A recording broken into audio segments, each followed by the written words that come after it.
Thanksgiving Eve in Southlake, Texas.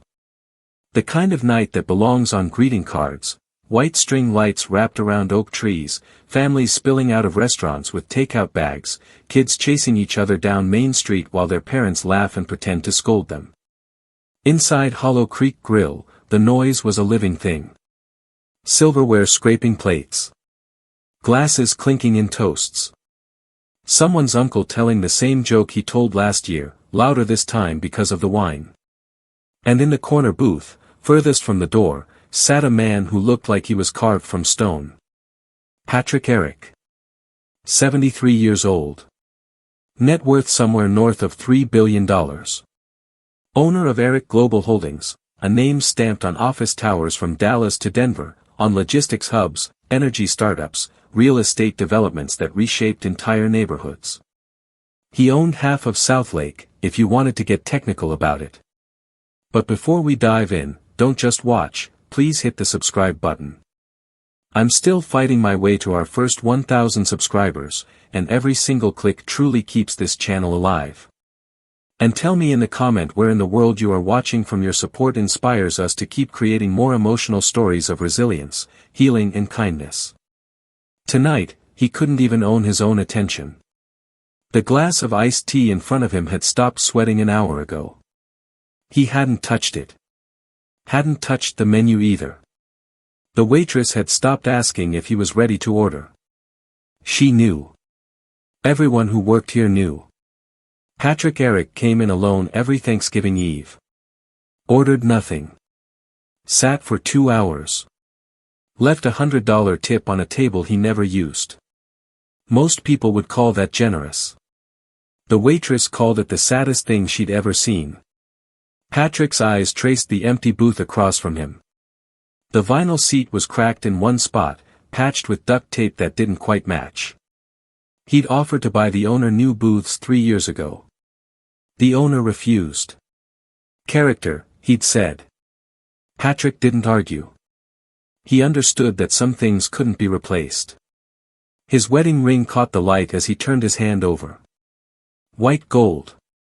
46 years old. He'd stopped wearing it for a decade after Margaret died, then put it back on one morning and couldn't remember why he'd ever taken it off. Grief was like that. It didn't follow logic. Thanksgiving used to mean something in the Eric house. A long oak table that sat 12 but somehow always fit 15. Margaret fussing over the china that nobody cared about except her. Their son, David, sneaking rolls before Grace, grinning when Patrick caught him. David used to beg him to stay home more. Just one weekend, Dad. Just one.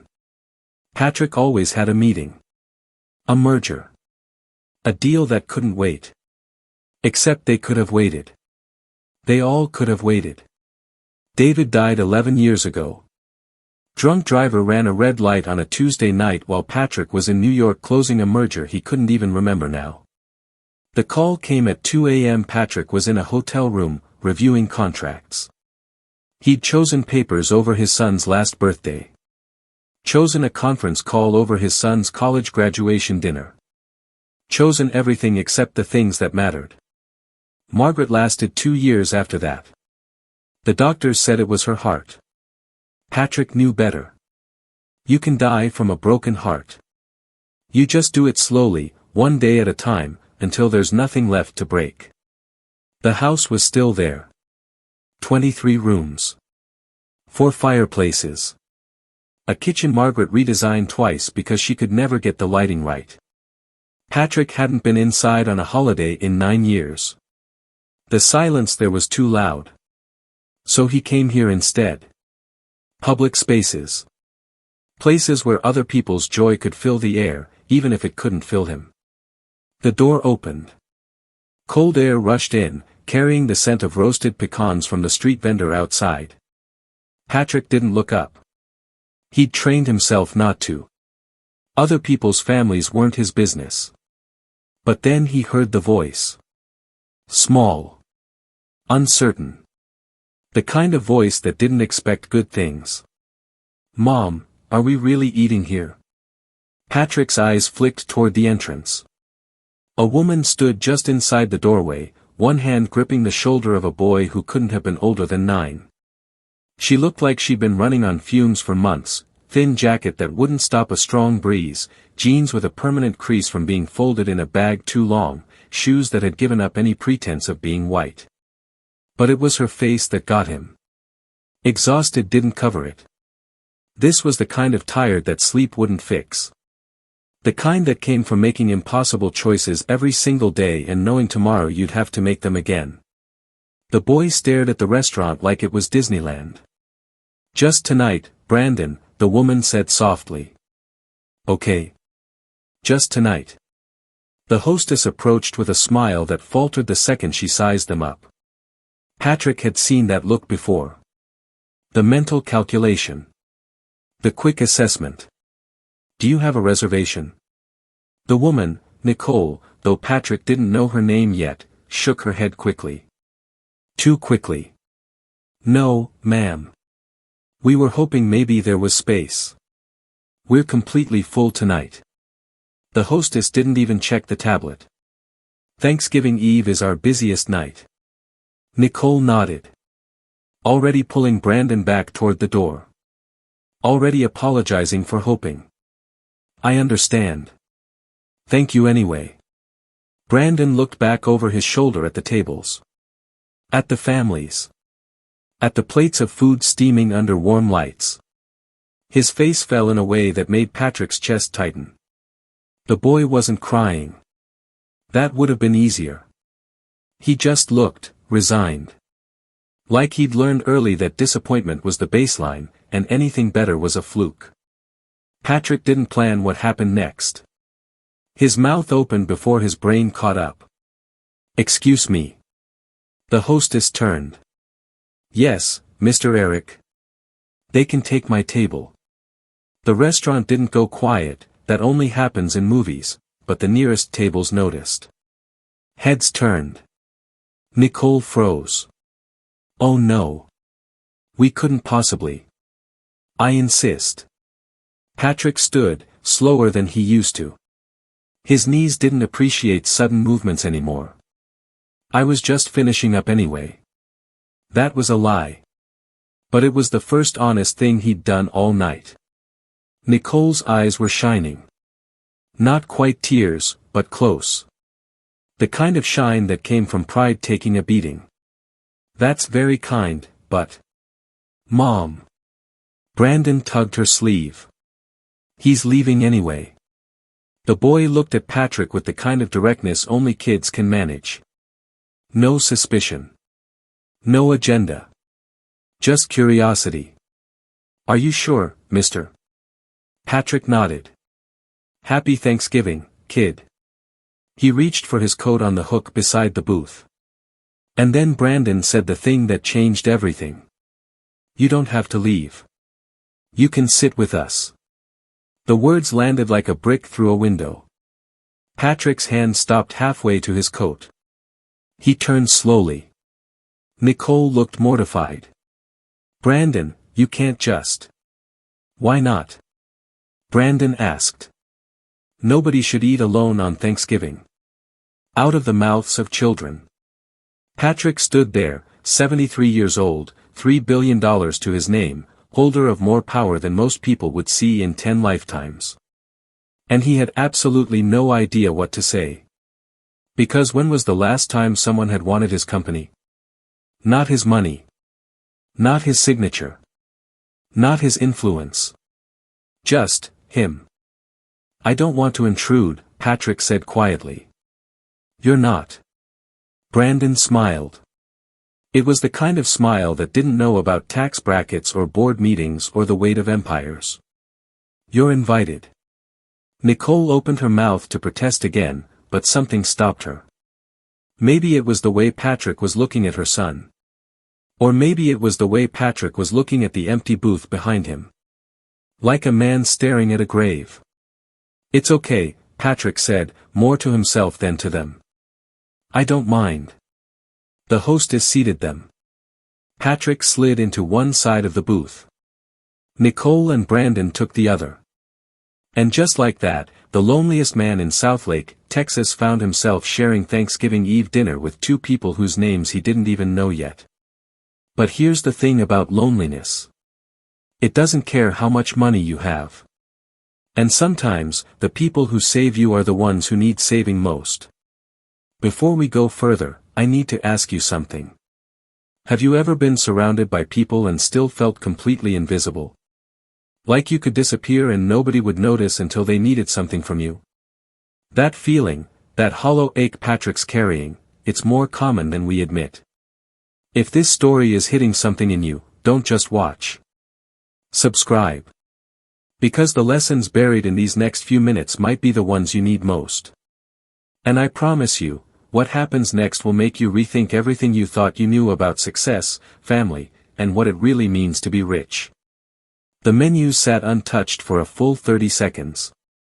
Patrick wasn't used to this. Sitting across from strangers. Making small talk. Existing in a space where his name didn't carry weight. It was uncomfortable. It was also the most human he'd felt in years. Brandon broke the silence first, because kids always do. What's your name? Patrick. I'm Brandon. That's my mom, Nicole. Nicole smiled weakly, still looking like she wanted to crawl under the table. I'm so sorry about this. He doesn't usually. It's fine, Patrick said. And he meant it. Really. The waitress appeared, Jenny, according to her name tag, with water glasses and a cautious smile. She'd worked here long enough to know Patrick's routine. This was not his routine. Good to see you with company tonight, Mr. Eric, she said warmly. Patrick nodded. Me too. Jenny took their orders.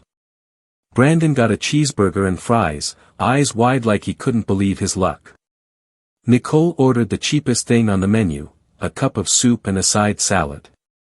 Patrick noticed. He ordered the roasted chicken. When Jenny left, he pushed the breadbasket toward Brandon. Help yourself. Brandon looked at his mom first. She nodded. He grabbed a roll and tore into it like he hadn't eaten all day. He probably hadn't. Conversation came in fits and starts. Patrick wasn't good at this anymore, the gentle rhythm of getting to know someone. His world ran on agendas and quarterly projections. You didn't small talk your way through a hostile takeover. But Brandon made it easy. Do you have kids? The boy asked, mouth half full of bread. Patrick's throat tightened. I did. A son. Where is he? Brandon, Nicole said sharply. It's okay. Patrick's voice came out rougher than he intended. He passed away. 11 years ago. Brandon stopped chewing. Looked at Patrick with those big, too knowing eyes. That's sad. Yeah. It is. Do you miss him? Every single day. More than I know how to say. Brandon nodded seriously, like Patrick had just confirmed something important.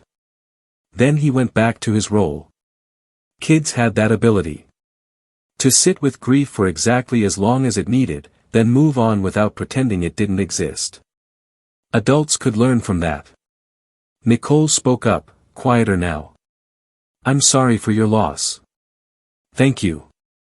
And I'm sorry we crashed your evening. You didn't crash anything. Patrick looked at the empty space beside him. I was just taking up space anyway. The food arrived. Brandon attacked his burger with the focus of a surgeon. Nicole ate her soup slowly, like she was trying to make it last. Patrick cut into his chicken and realized he'd forgotten what it felt like to have an appetite. So what brings you to Southlake? He asked. Nicole hesitated. Patrick recognized that pause. The mental editing. Deciding how much truth to share with a stranger. We moved here a few months ago, she said carefully. Fresh start. From where? Fort Worth. That's not far. Far enough. Patrick didn't push. He understood running from something. He'd been doing it for years. Brandon jumped in. Mom works really hard. 2 jobs. Brandon. It's true. You're always working. Nicole's cheeks flushed. We're figuring things out. Patrick took a sip of water. 2 jobs is no joke. What do you do? I clean offices at night. And I stock shelves at a grocery store in the morning. When do you sleep? When I can. The answer was so matter-of-fact it hurt. Brandon reached for his fries. We're trying to get an apartment. But people keep saying no. Nicole's face went tight. Brandon, we don't need to. Why do they say no? Patrick asked. Brandon shrugged. Something about Mom's old address. And references. I don't really get it. But Patrick did. He got it perfectly. This was the part of the system nobody talked about. The invisible walls. The bureaucratic gatekeeping. The way poverty became a self-fulfilling prophecy because nobody would give you a chance to prove you changed. Housing applications can be tough, Patrick said carefully. Tough doesn't cover it, Nicole said, then immediately looked like she regretted it. Sorry. I didn't mean. Don't apologize. You're right. Their eyes met across the table. For a second, Patrick saw something he recognized. Not anger. Something deeper. Exhaustion from fighting a rigged game. They finished eating. Brandon told a story about his teacher. Nicole laughed, a real laugh, not the polite kind, and Patrick realized it was the first time he'd heard it. It was a good laugh. When the check came, Patrick grabbed it before Nicole could move. Please, she said. You already gave us your table. Consider it paid forward, Patrick said. Someone did something kind for me once. I'm just passing it along. That was also a lie. Nobody had done anything kind for Patrick in decades. People didn't do kind things for billionaires. They did strategic things. Calculated things. But it felt true enough. Nicole's eyes got shiny again. Thank you. Really. Patrick paid cash. Left Jenny a $200 tip because he could, and because he knew she had 3 kids and a mortgage. They walked out together into the cold November air. The street vendor was packing up his pecan cart. Across the street, a church was setting up luminarias for their Thanksgiving service. Patrick pulled his coat tighter. Well, Nicole said. Thank you again. For everything. You're welcome. Brandon looked up at him. Mr. Patrick. Just Patrick is fine. Okay. Patrick. The boy's face got serious. Are you sad? Nicole gasped. Brandon. You can't ask people. But Patrick held up a hand. He looked down at this 9-year-old kid who'd just met him an hour ago and somehow saw straight through him. And Patrick decided to tell the truth. Yes, he said quietly. I am. Brandon thought about that. My mom says being sad doesn't mean you're broken. Patrick's chest squeezed. Your mom sounds smart. She is. Brandon smiled. Maybe you won't be sad forever. Maybe. They said their goodbyes. Nicole shook his hand, her grip was stronger than he expected. Brandon waved. Patrick watched them walk toward the bus stop at the end of the block. He stood there until they got on the bus. Until the taillights disappeared around the corner. Then he walked to his Mercedes, parked in the space closest to the door because the owner always saved it for him, and sat in the driver's seat for 10 minutes without starting the engine. His phone buzzed. Emails. Always emails. He ignored them. Instead, he thought about a boy who'd invited a stranger to dinner. And a mother who was working herself to death for a chance nobody would give her. And an empty booth that felt a little less empty than it had 2 hours ago. Patrick drove home to his mansion on the hill. 23 rooms. 4 fireplaces. Silence so thick you could choke on it. He didn't sleep that night. Because somewhere in the back of his mind, a question had taken root. What if kindness wasn't about the gesture? What if it was about what you did next? Patrick didn't call his assistant until 9 a.m. That was restraint for him. He'd been awake since 5, pacing his study, replaying the dinner in his head. Linda, I need you to find someone. His assistant of 12 years didn't miss a beat. Name? Nicole Lauren. Lives in Southlake. Works 2 jobs, night cleaning crew and morning grocery stock. What do you need? Everything. Employment history. Housing applications. Whatever you can find. Linda paused. Is this business related? Just do it. She had the file by noon. Patrick read it in his office, door closed, phone on silent. With every page, his jaw got tighter. Nicole Lauren. 29 years old. Associate degree in early childhood education she'd never gotten to use. Moved to Southlake 4 months ago from Fort Worth. Reason for relocation, domestic violence shelter discharge. Employment record, spotless. Never missed a shift. Never late. Supervisor reviews called her reliable and hardworking. Housing applications, 3 denials in 4 months. Patrick flipped to the rejection letters. The first one cited insufficient rental history. The second mentioned unverifiable references. The third was flagged for high-risk tenant profile. That last phrase made his blood run cold. High risk. A single mother fleeing abuse. Working 2 jobs. Trying to give her kid stability. High risk. Patrick kept reading.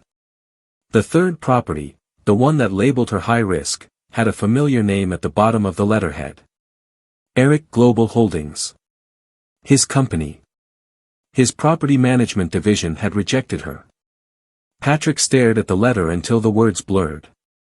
Then he picked up his phone and called the property manager directly. Tom. Patrick. Eric. Tell me about your screening process. Tom stammered through an explanation. Credit checks. Background verification. Previous landlord contacts. Standard protocol. And if someone's previous address is a domestic violence shelter? Silence. Tom. That complicates things. Shelters don't provide landlord references. So you deny them.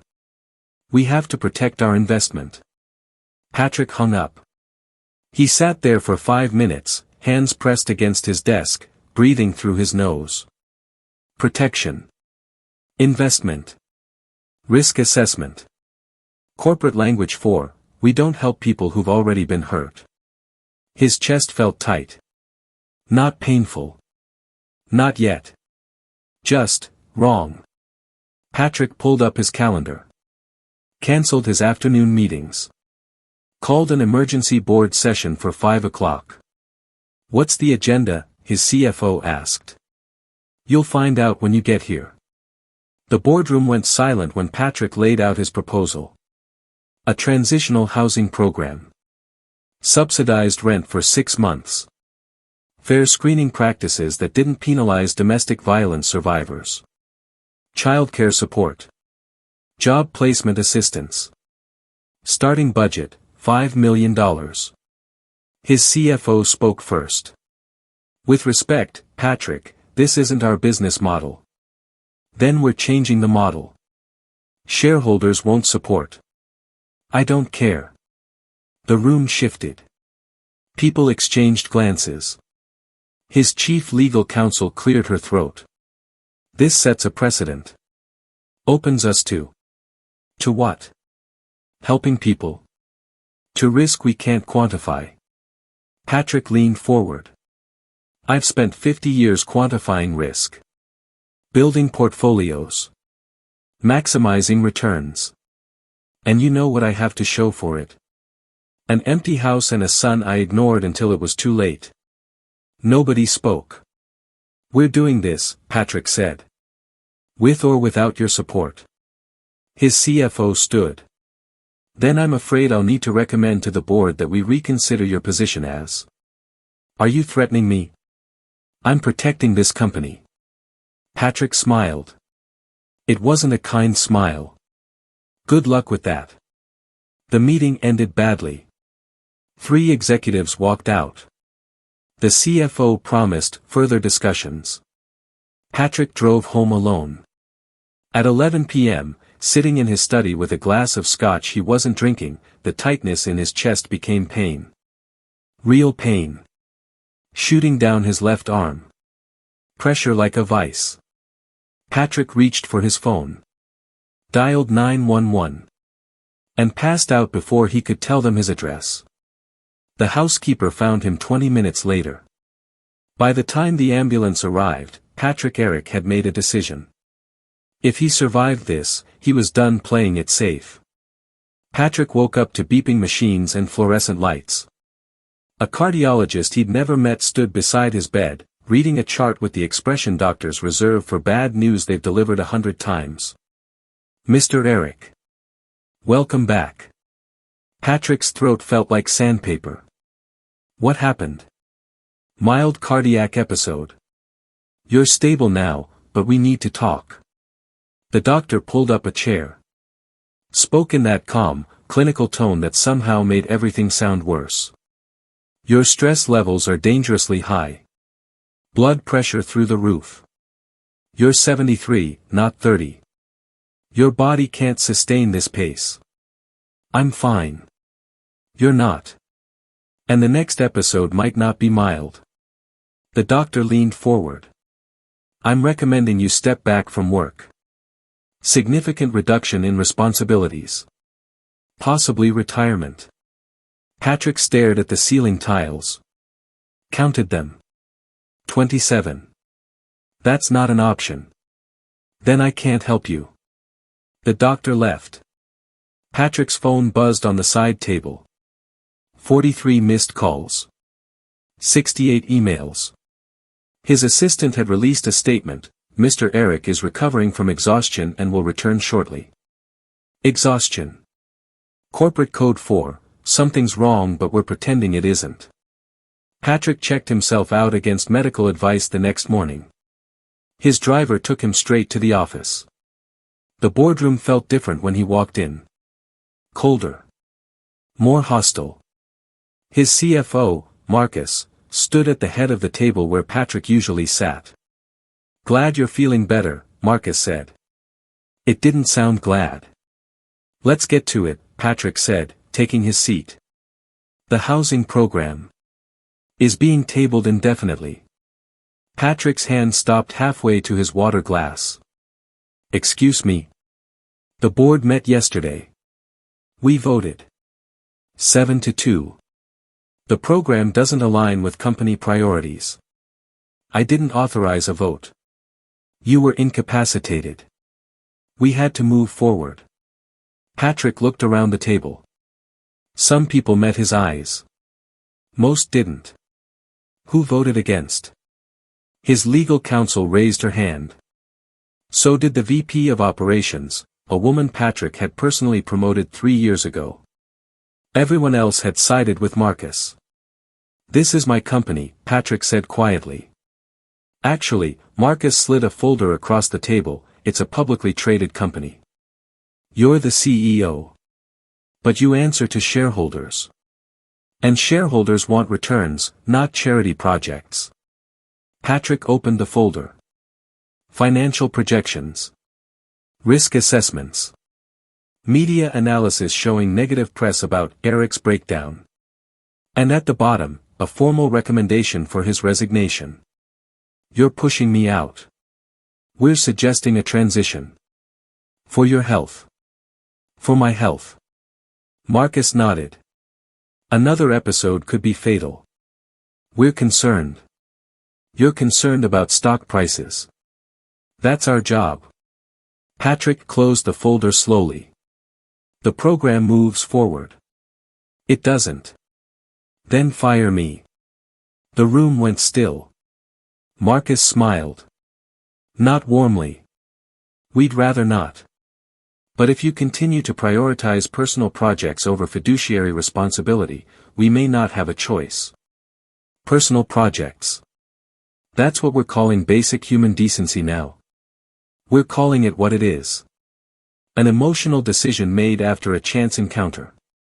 Not a sound business strategy. Patrick stood. His legs shook slightly. He steadied himself against the table. I've built this company for 50 years. Turned it into an empire. And you think you can just... We think you're having a crisis, Marcus interrupted. Grief. Guilt. Maybe both. And we think you're using company resources to make yourself feel better about choices you can't undo. The words hit like physical blows. Because part of them was true. Patrick walked to the door. Turned back. The program happens. With or without this company. Then without, Marcus said.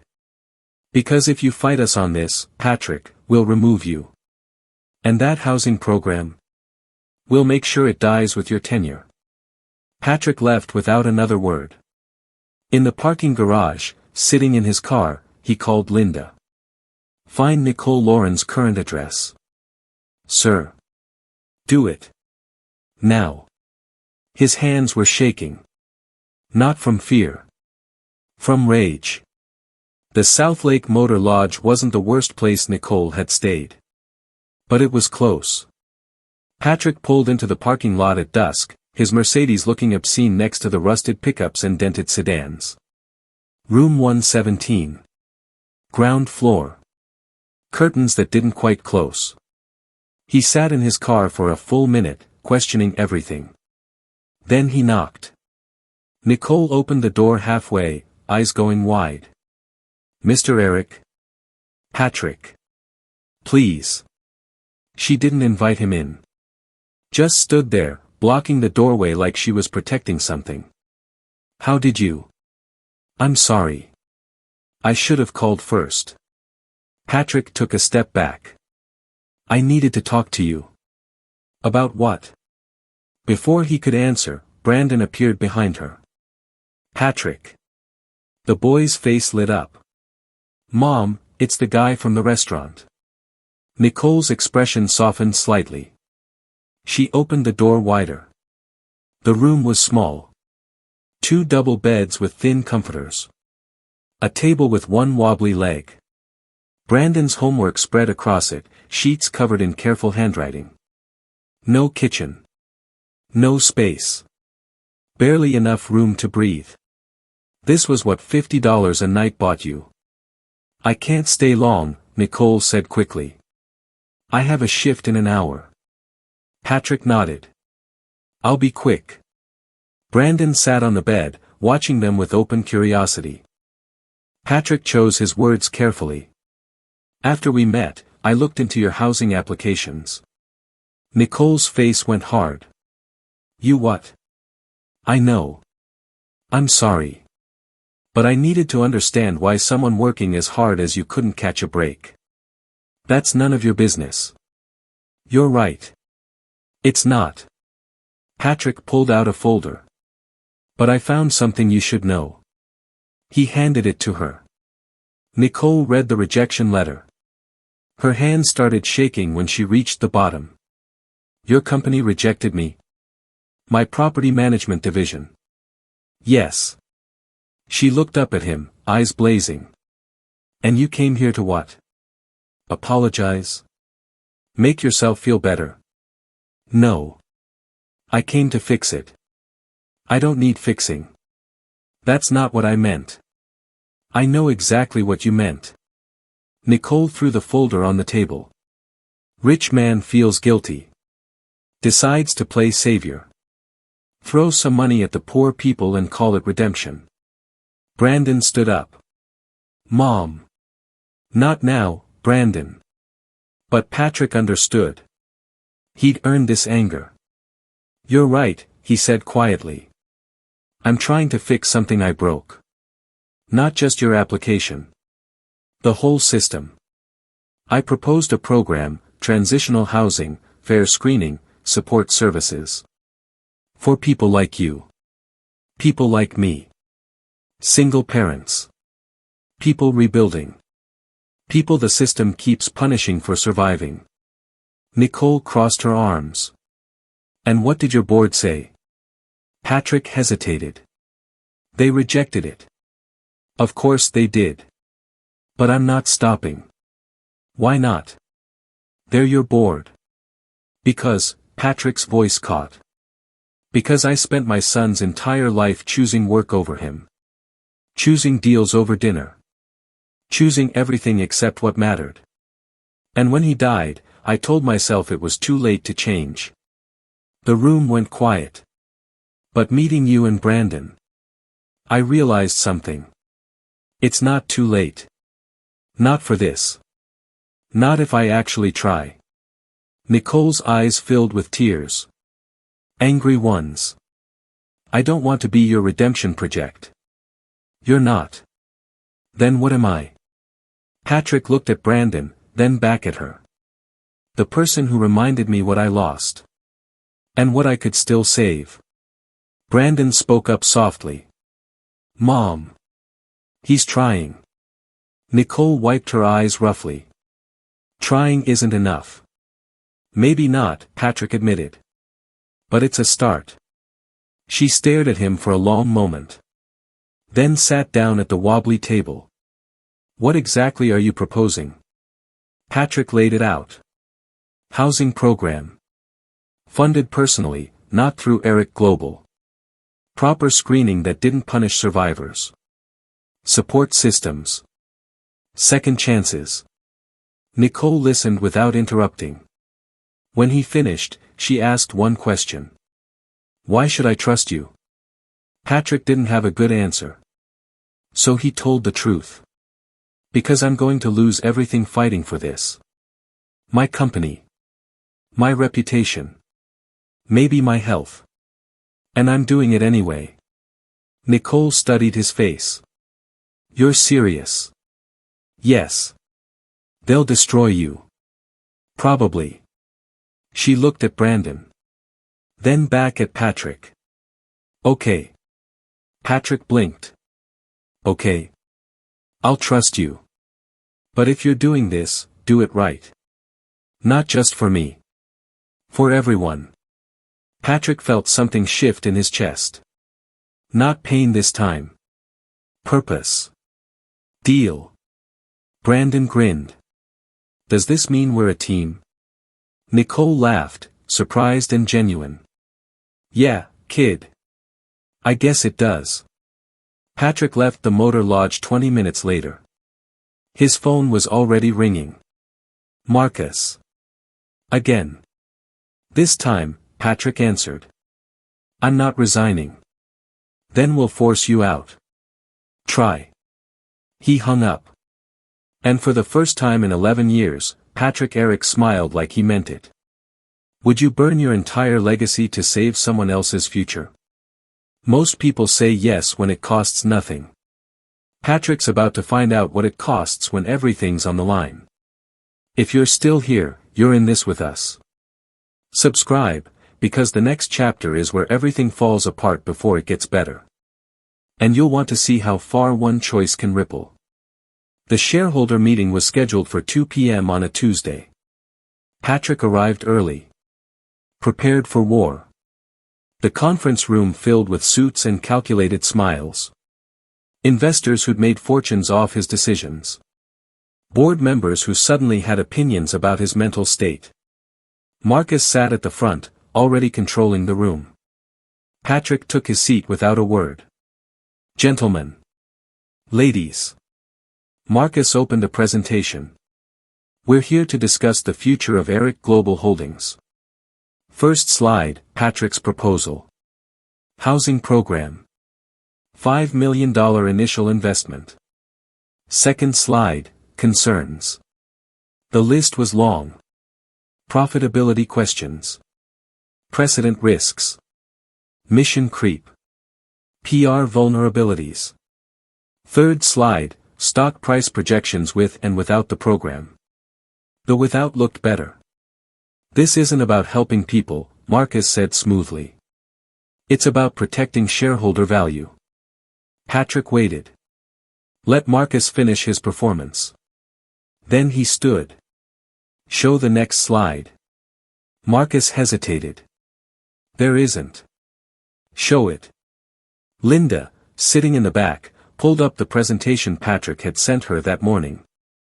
Employee retention data. Community investment returns. Long-term brand value studies. You're showing them fear, Patrick said. I'm showing them the math. He walked to the screen. Companies that invest in social programs see 30% higher employee retention. 60% better community relations. And yes, short-term costs. But long-term stability. A woman in the third row raised her hand. Patricia Chen. Youngest board member. Usually quiet. Mr. Eric. Can you tell us about the woman who inspired this? Patrick paused. She's not part of the presentation. But she's part of the reason. Yes. Tell us. So he did. He told them about Nicole. Working 2 jobs. Rejected 3 times despite doing everything right. Flagged as high risk by his own company. And her son, Patrick added quietly. 9 years old. Asked me why I was eating alone on Thanksgiving. The room was listening now. I couldn't answer him. Because the truth was too pathetic. I was alone because I'd spent 50 years building this company instead of building a life. Marcus shifted uncomfortably. So yes, Patrick continued. This is personal. But it's also right. And if we can't do what's right when we have the resources, what's the point of any of this? Patricia spoke again. I was raised by a single mother. The room turned.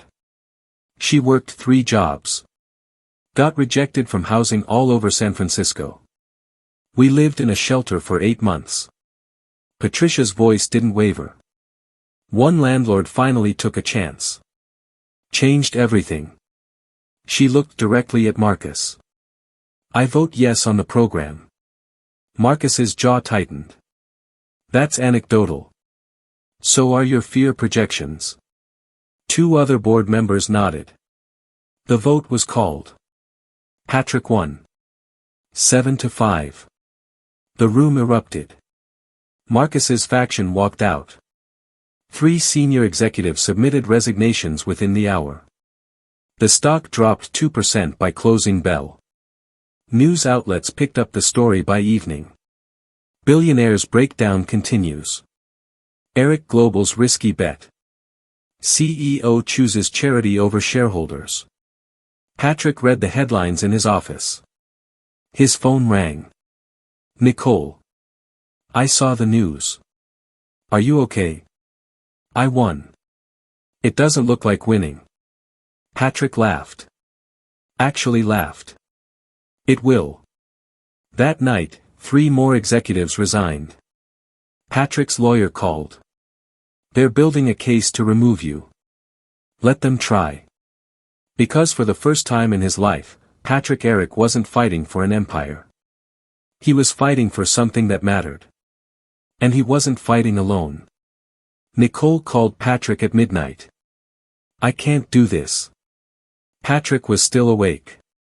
Hadn't slept properly in days. What happened? Reporters found us. Showed up at Brandon's school. Started asking questions about the shelter. About his father. About me. Her voice cracked. They're making this into a story. Poor woman saved by billionaire. And now Brandon's getting bullied. Kids saying we're charity cases. That I needed a rich man to rescue me. Patrick gripped the phone tighter. Where are you? Packing. Nicole. We're leaving, Patrick. Going back to Fort Worth.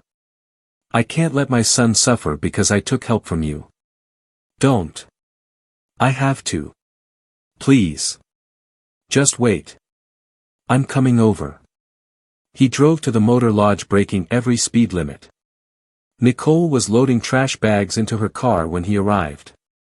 Brandon sat on the curb, face buried in his knees. You can't run from this, Patrick said. Nicole threw another bag in the trunk. Watch me. They'll follow you to Fort Worth. Then I'll go somewhere else. For how long? Until they get bored. Until the next story. She whirled on him. You don't understand.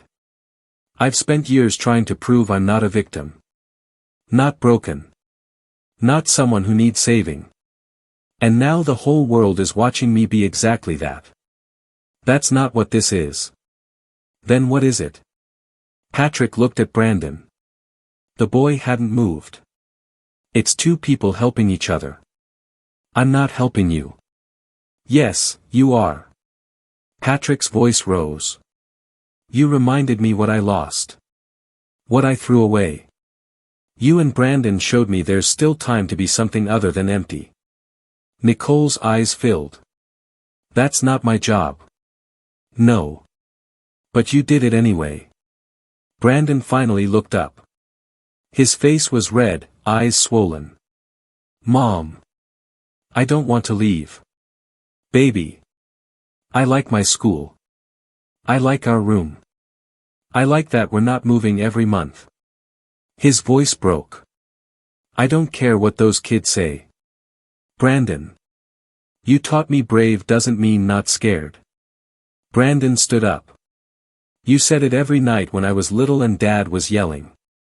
Remember? Nicole covered her mouth. You were brave then, Brandon continued. So be brave now. The words hung in the cold night air. Patrick spoke quietly. They want you to disappear. Prove them right, or prove you belong here. Nicole closed her eyes. Tears ran down her cheeks.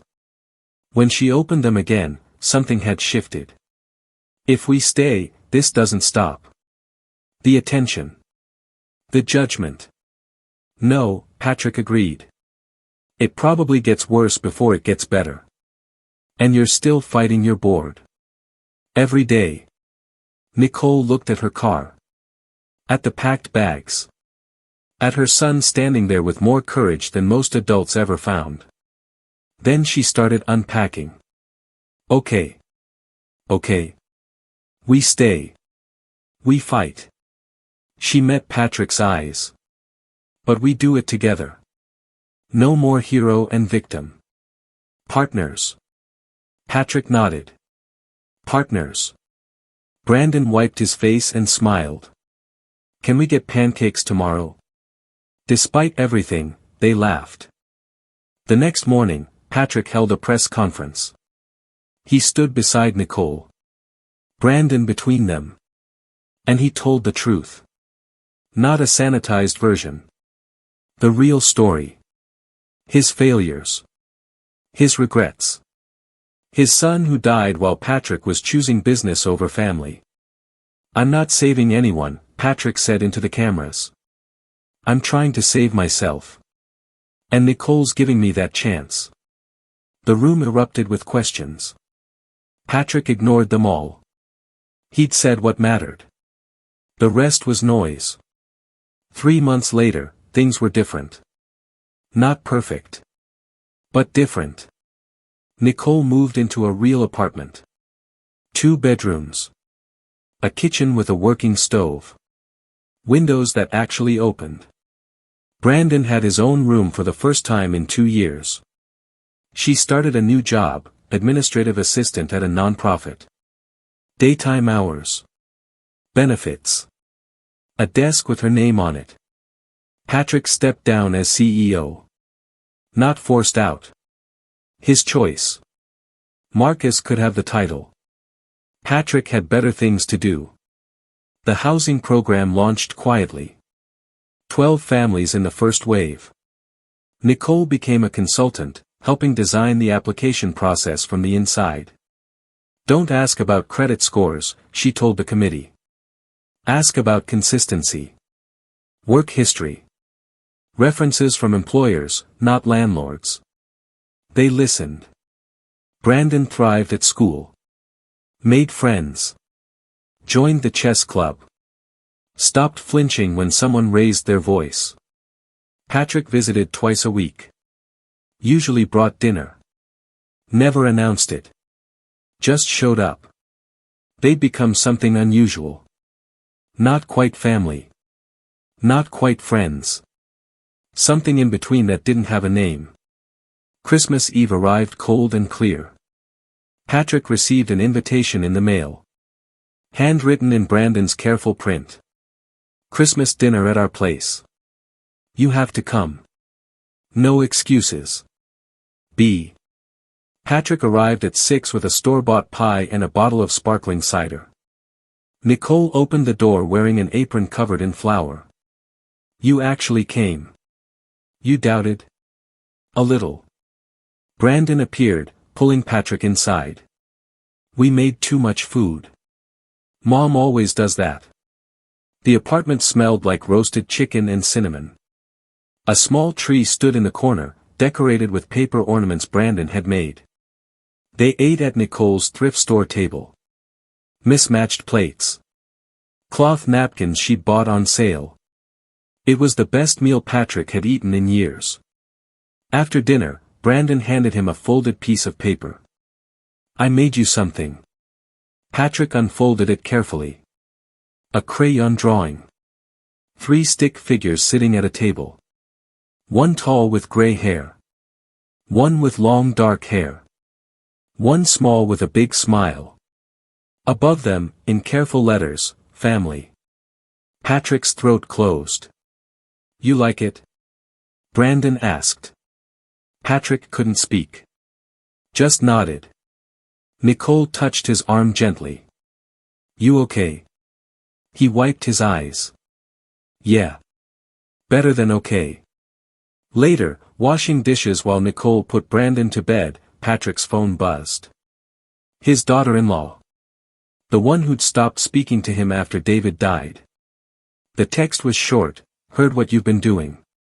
Kids want to meet you for New Year's. If you're interested. Patrick stared at the message. Then typed back, I'd like that very much. Nicole returned, saw his face. Good news. The best kind. She smiled. Redemption looks good on you. It's not redemption yet, Patrick said. But it's a start. 6 months after Christmas, Patrick stood in front of 200 people. City Hall conference room. Reporters. Non-profit leaders. Families who'd been through the housing program. Nicole sat in the front row. Brandon beside her, wearing a button-up shirt he kept trying to untuck. Patrick cleared his throat.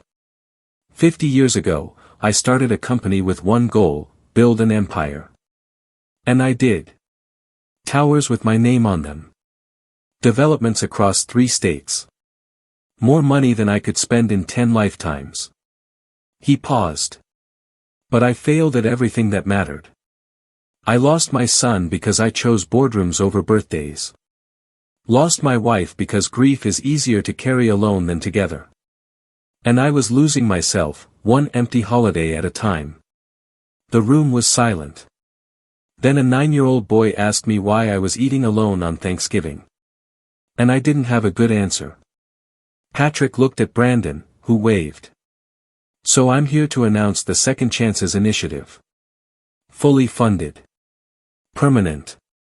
Transitional housing for single parents, veterans, survivors. Fair screening. Support services. Childcare assistance. Applause started. Patrick raised his hand. But I'm not running it. Nicole Lauren is. Heads turned. Nicole looked shocked. She knows this system better than anyone in this room. She survived it. And now she's going to help others do the same. More applause. Nicole stood, nodding, trying not to cry. Patrick stepped back from the microphone. But Brandon raised his hand. Can I say something? Patrick nodded. The boy walked to the front, standing on tiptoes to reach the mic. My mom taught me that being brave means doing the right thing even when it's scary. And Patrick taught me that it's never too late to start over. He looked out at the crowd. Everyone deserves a second chance. Even billionaires. Laughter rippled through the room. Warm. Genuine.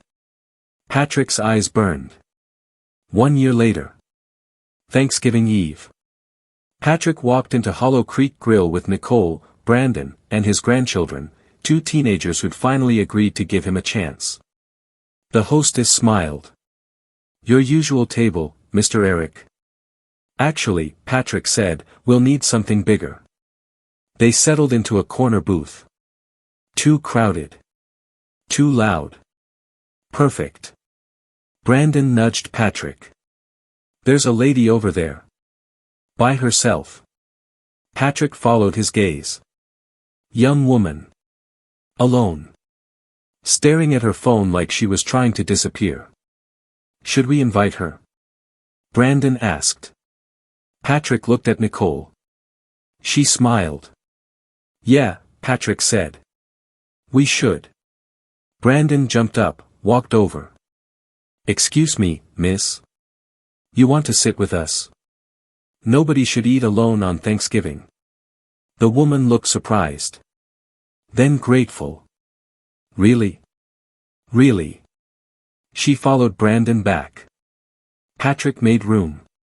And the table that was never empty became a little fuller. Patrick died 7 years later. Quietly. In his sleep. Surrounded by chosen family and the grandchildren who'd learned to forgive him. His will left everything to the Second Chances initiative. At the funeral, Nicole read a letter he'd written. I built empires and lost people. But in the end, I learned the only legacy that matters is the one that outlives your name. Not buildings. Not bank accounts. But the lives you touched when you finally stopped running from yourself. Brandon, now 15, placed a drawing on the casket.